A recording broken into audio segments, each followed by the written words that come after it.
everyone. Okay, so let's talk about the sixth chakra. First of all, just kind of as a reminder, there are not just 7 chakras. Those are the primary chakras. But there are, there's said to be something like 80,000 or something like that chakras.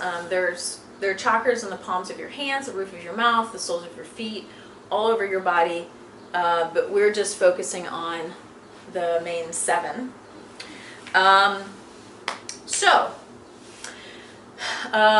The practice that we will go through, I just did it so that I know what to tell you to expect. The practice that you will go through, because I hope you're watching this first, is intended to put physical and energetic pressure on the third eye. So you're doing half lifts where you're lifting, and the pressure of lifting your chest and your chin puts a pressure on that space where your third eye is. The third eye, among other poses that we do.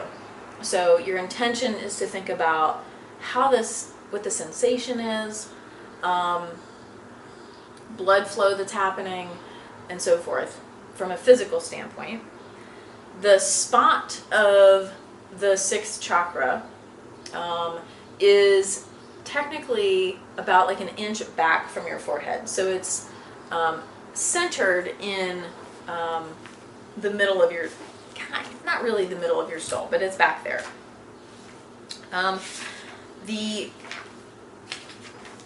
The third eye is an interesting thing.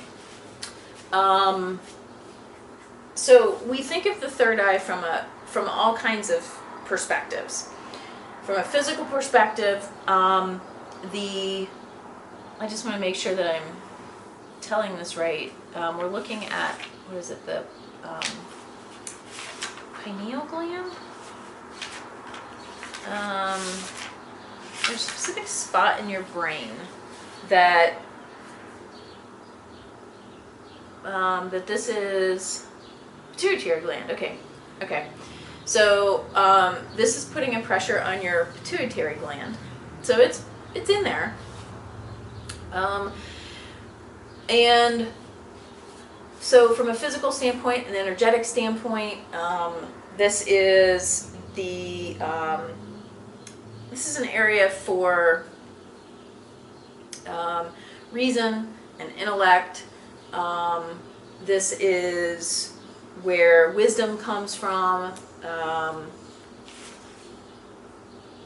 awareness. It's interesting to me when we talk about, frequently when you go through an asana practice, a yoga practice, the yoga teacher will say, and I know that I say this, bring your awareness to, bring your focus to. Okay, so what is it that is happening when you are bringing your awareness to something? Okay, I do physically feel that there is something here that I bring my attention to. Is it my brain? Is it my mind? Those are 2 different things. Is it my third eye? So from an energetic standpoint, awareness is an interesting thing when you think about it. And I feel like, and they say, that the 6th chakra is a center of awareness. Awareness can be looking, it can be sensing into something, feeling into something. So the notion of awareness, I think, we kind of gloss over it. Where, when I say, bring your awareness to the soles of your feet, bring your awareness to your core, you just sort of think about it. I'm thinking about my feet. I'm thinking about the fact that I'm engaging my abdominal muscles. But there's something more to that. So I'm not going to beat that to death with words. I would like for you to think about awareness from an energetic standpoint, from a physical standpoint, and where you think that's coming from. You don't have to stick by what all of the chakra people say, that it's coming from your third eye or the 6th chakra. Maybe it doesn't. Maybe you feel awareness coming from something else, from someplace else. Okay? So from a physical standpoint, it's said that imbalances or disruptions in your 6th chakra can lead to headaches, sinus pressure, sinus issues, things like that, kind of stands to reason. I mean, it's in that, you know, the head space. When you have a headache, it's hard to think. It's hard to process things well. When you've got a pain in this area, it's hard to get away from it. Sinus issues, for me, sometimes the most painful thing you can deal with.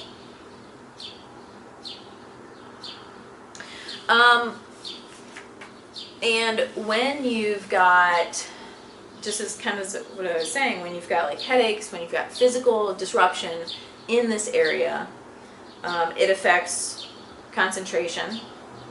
It can create a sense of anxiety because you can't get away from it. And this does have an impact on learning and receiving information.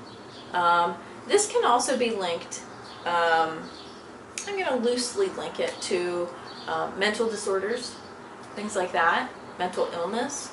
But I don't want to take that I don't want to make light of that, because mental issues, mental illness, mental health is a very serious, important thing. And yes, I do believe that the chakras have energetic value, energetic importance. And I do believe that if you look into the chakras, I believe that they do have some relevance and relationship to psychological things. However, I'm not a psychiatrist, a psychologist, or a therapist. So I'm just throwing it out there. Any work that's done with mental health needs to be done with a professional, and there are a lot of things involved. They're very complicated. So telling you to align your chakras to help fix your mental health issues would be completely irresponsible of me. Nor do I believe that just aligning your chakras would be something that would help your mental health issues. Working with the sixth chakra, so this one is called Ajna, A-J-N-A. And this chakra has just 2 lotus flowers, or lotus petals, excuse me. So they all are symbolized by the lotus, but this one has 2 petals. And one thing to remember is when we're working up the chakras, there's said to be a change in frequency. And the number of petals, usually, if you're looking at the chakras, they go from 4, 6, 8, and on and on and on. However, when you get to the 6th chakra, it only has 2 petals. It's a winged circle. When we get to the 7th chakra, to the last one in this, the crown chakra, it's said to have 1,000 petals, because, and I'll go into this in more detail when we get to that one, 1,000 just simply means like infinity, like it's a really big number. It's sort of symbolic. So the third eye having 2 petals is sort of a sign of like balance. There's a lot of symbolism to just it having 2. So depending on the book that you read or the teacher that you learn from, the symbolism of that can go in many different directions. So I would recommend, look into that on your own. This has the 6th chakra runs at a really, it can be at a different frequency, right? So we are essentially going up in frequency, different tones as well as different energetic levels. The 6th chakra is different, and for each person it's going to resonate differently. I hate to be vague with that, but it just kind of stands to reason that if we're talking about awareness, but also sort of intelligence and wisdom and things like that, that means different things to different people, right? The health of communication, the health of vocalization, it's not necessarily as vague in my mind. So I kind of understand why the sixth chakra is so different and is treated a little bit differently. It is linked to the second chakra. So you're looking for, if you did the chakra test to see the balances there, you're looking for a balance in the second chakra and the sixth chakra. So when you're moving through your asana practice,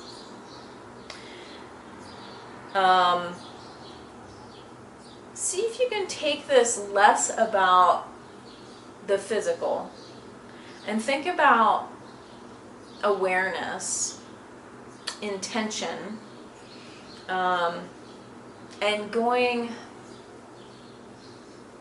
mentally deeper, if that makes sense. So going deeper inside of yourself. And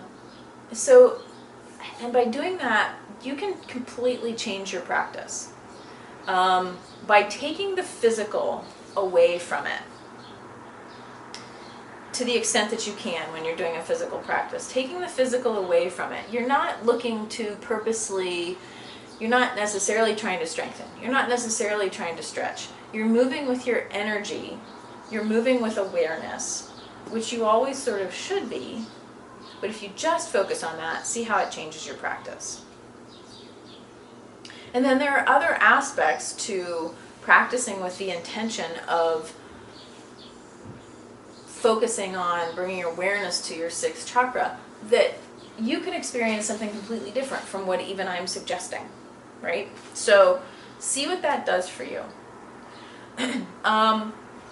So I think that's all the words that I want to put to this. Other than we will be practicing Om, and Om is the sound of the universe. So think about when you are chanting Om, you are creating a deeper connection with the universe, and an ancient connection, right? If there's no beginning or end, in the way that we know beginnings and ends, then what does that mean? Has Om always been chanted? Will it always be chanted? And perhaps when you chant it, you're just catching that wave that's going past you in that moment, from infinity to infinity. And then you're creating this light out from your sixth chakra, from your third eye, reaching out into infinity. And how many people, how many beings, sentient or otherwise, I could talk for hours on whether or not I believe that something is sentient or not, and why.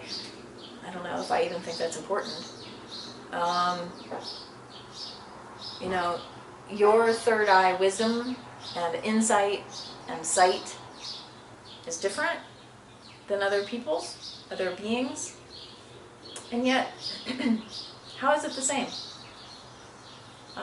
We are all connected. So think about the connection of being unique, but also kind of the comfort of not, because we're all connected. So have a good practice. If you have any thoughts that you'd like to share, please do. Enjoy. And I will see you next time. Stay healthy, stay safe, and find joy in the ordinary. Bye, everyone.